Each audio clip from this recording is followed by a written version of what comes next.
kora kati awushaya kutoka zikupile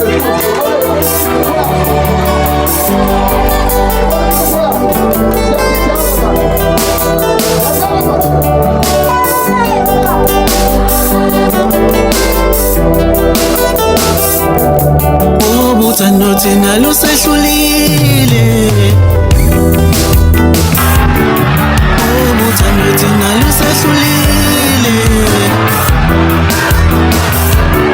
lwasehlula lwabulisa mathutha.